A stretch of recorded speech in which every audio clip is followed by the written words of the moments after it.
Hello and welcome to The Stammerer.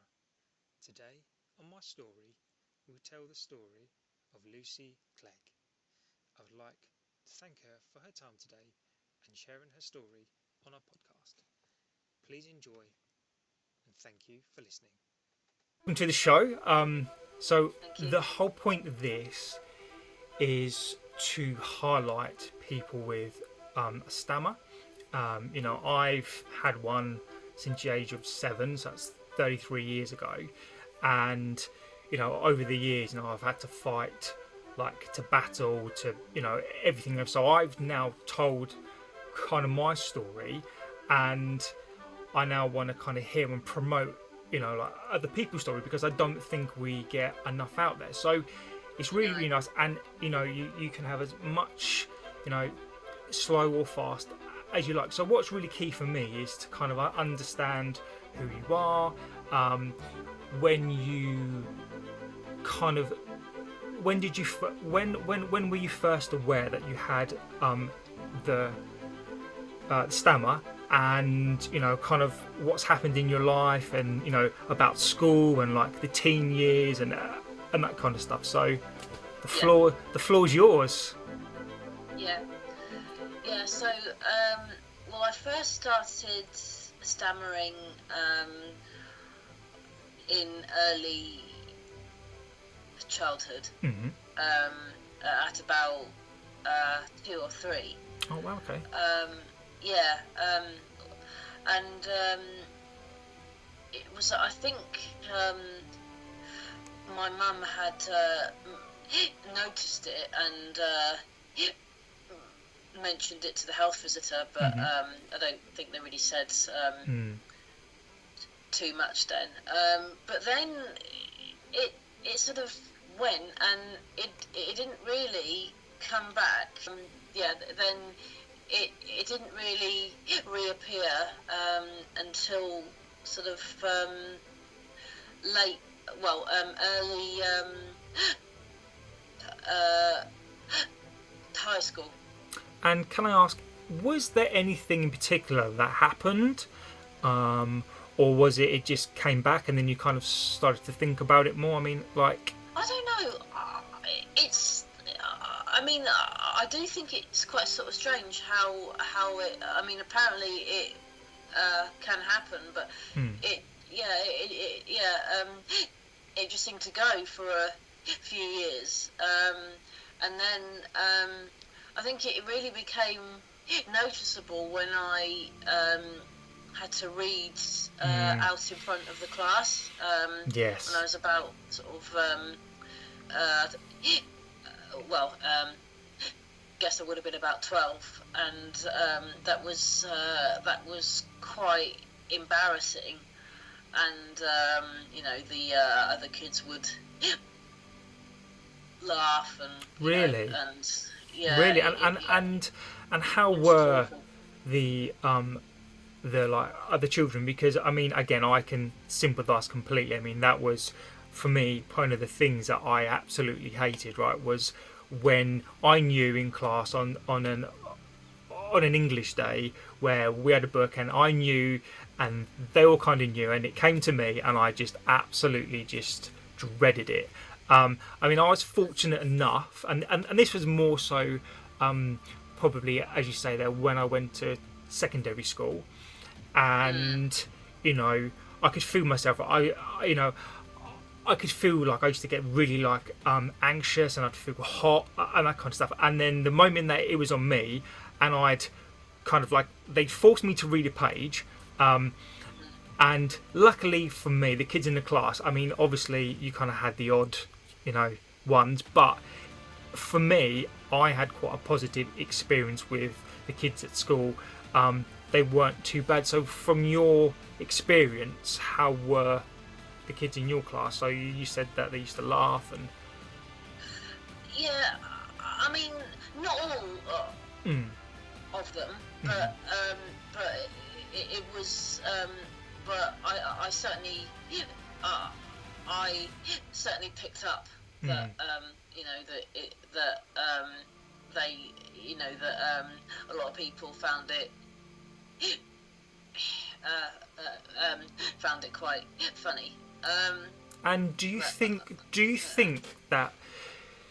do you think that because you knew then, because you become abundantly aware of what people think, do you then think that kind of made the situation worse? So then you were always thinking about what other people will think. yes, Yeah. yeah, yeah, and it actually led to me not um, um, uh, not not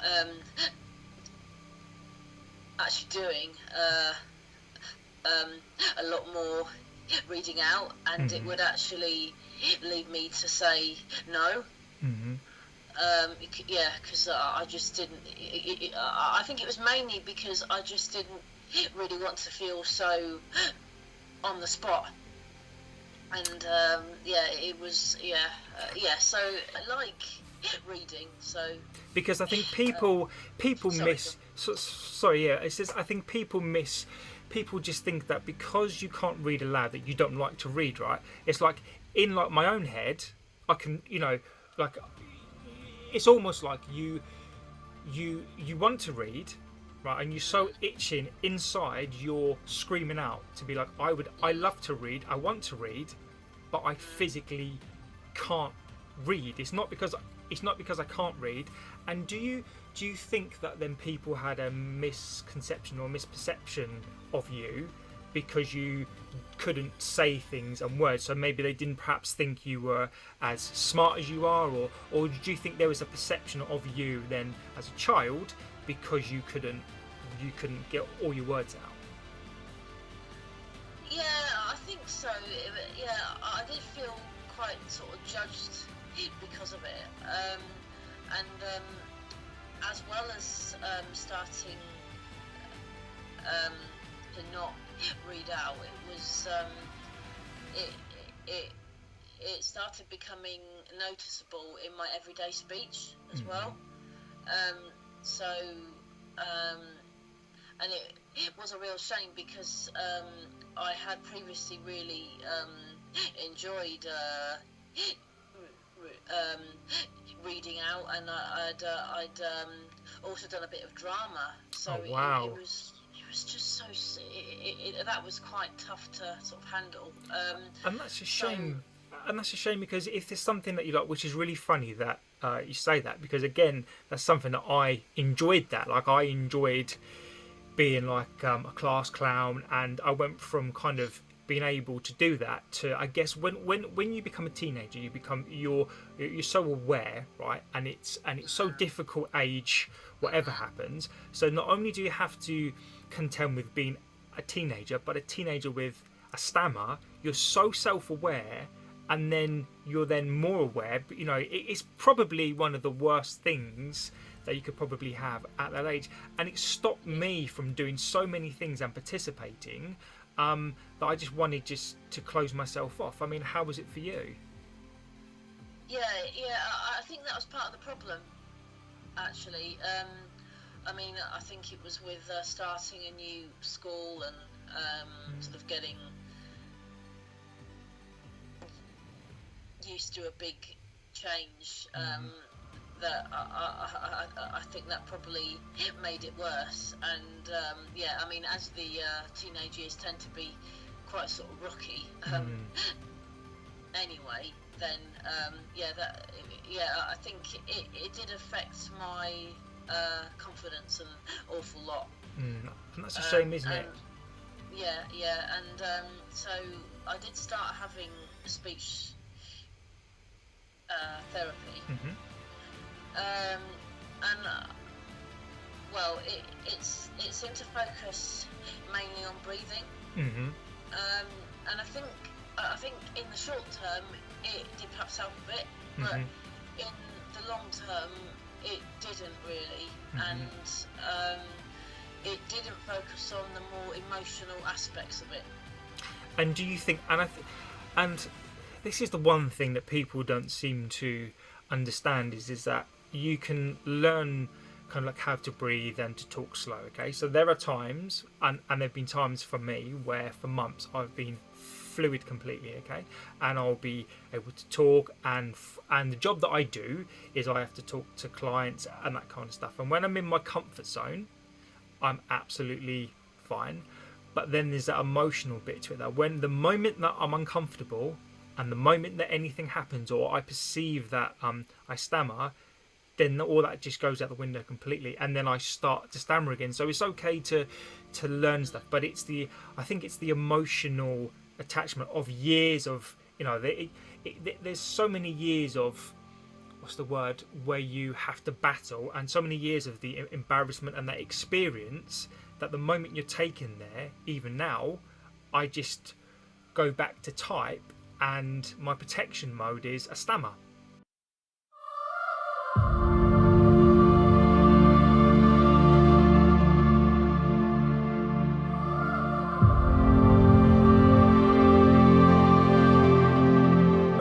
So after you left school, so did you go to further, like, or did you just stop at school, or like, so once you'd finished school, talk me through your from 16 to like 25 to 30, say. Yeah. I stayed on the sixth form, and I did actually go to university. Oh, amazing. Oh, fantastic. Yeah, yeah, I did. Well, I'd always been good at um, languages. Oh, brilliant. Yeah, I mean, because even though having a stammer was frustrating, and I think there were times when I didn't really understand it, and I thought it was down to nerves. I think perhaps I'd not really. I think perhaps I not really got to the stage where I could face it. So yeah, I did French and Spanish there, which was quite brave because that involved quite a lot. It's extremely brave. Quite a lot of talking. And it was 4 years, and my third year I spent abroad. So in France I was at a French uni, and then in Spain I actually went to be a language assistant in a primary school. That's fantastic. So Yeah. so did you, so when you talk then, so do you, because your pattern of speech will change, do you still stammer, do you stammer less, like how does that work when you speak in, say, Spanish, French? I think over the years my stammer has changed. Actually, I do still stammer when I speak French and Spanish. I mean, well, I don't get the chance to speak them much now, but I did go to Spain recently, and I was able to speak it, but I think. But actually, I was probably a bit quieter than I would have been because, I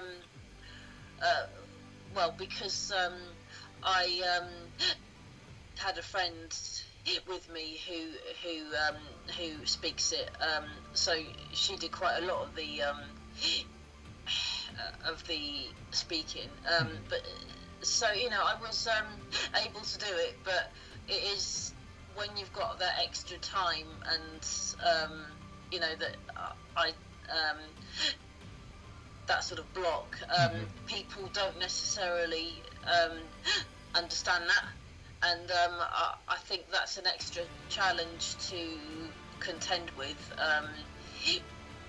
when speaking a different language as well. So, and how do you think, like, society perceives people with a stammer? Do you think that we are portrayed enough? Do you think that we get enough exposure? I mean, how do you think the world perceives us? I don't I think it's a condition that's not really. How can I describe this? I don't think it's really that well recognised, or that well understood. Mm-hmm. Um, I mean, um, I mean, I mean, in my everyday experiences, I mean, even if I order a tea and a cake or something, Mm-hmm. even things like that, which most people would find really simple and wouldn't even think about, that can be quite sort of challenging. And there are a lot of impatient people out there, and a lot of rude people. And I think also, I think nowadays people tend to speak. I mean, not everyone, but I think people tend to speak a bit faster, um, Mm-hmm. and that I don't know. I don't think there's that awareness of giving people more time. Agreed, because I think that because I think there's this portrayal that everybody needs to be perfect, right? And then the moment that people aren't, it's like this really big thing, right? But nobody's perfect. And even I hear people that don't have a stammer, but people are not as fluid as we think they are. So in my mind, everybody is really, really fluid. But actually, when you sit there and you actually talk to people, they nobody is. Or I've found really rare occasions where you speak to a person and they're absolutely fluid completely. And it's really funny what you say there about like everyday things, right? And it's people that don't understand that when your primary form of communication is speech, right? And all you want to do is you want to go for a coffee, you want to go for tea. There are things up until I don't know, like maybe till I was in when I was like 27, right? That I didn't eat or didn't order because I couldn't say it, right? So you'd be in a cafe or a burger bar or something, and you'd really want something on the board, but I'm just like I really can't be bothered to try to say that. So I'm just going. So for years I drunk and ate the same thing, or I drunk and ate things that I could say. And how sad is that we live in a society where you can't go to a place and order what you want for fear of somebody staring at you because you can say the word but it's going to take a while, right? And it doesn't it's not something that will come out of your mouth necessarily in the correct way, but for fear of that you don't have what you want in life, and people are just so unaware of that they take Yeah. for granted those simple everyday things, like for example the telephone. For years one of the biggest fears was the telephone, like answering the phone, or when people ask me, like, so say like I'm out and about and somebody like, and I meet a person for the first time and they ask you like who you are, and I'm just like the trying to stall for time to say a J at times and like like people don't like understand there are certain words that you don't say, or like because it's really hard to say. So for years I just Yeah. avoided. So they would introduce themselves to me and I'd go okay cool, and then I just wouldn't do the same back because I couldn't, or because I wouldn't. So like have you had kind of those experiences as well? Yeah. Oh yeah. Yeah. Yeah. Yeah. I mean, I mean, there's been a lot of situations that I've avoided in the past because of my speech. I I could I was often quite sort of quiet, Mm. and appeared reserved. Um, yeah, but now I am a lot more open Mm-hmm. about it, Mm-hmm. and I think back then, well, sort of in earlier years, I think I was trying to hide the fact um, that I stammered. But now, I embrace it as being part of me, and you know, and that uh, I try and think of myself as a proud recovering stammerer rather than somebody who is trying not to stammer.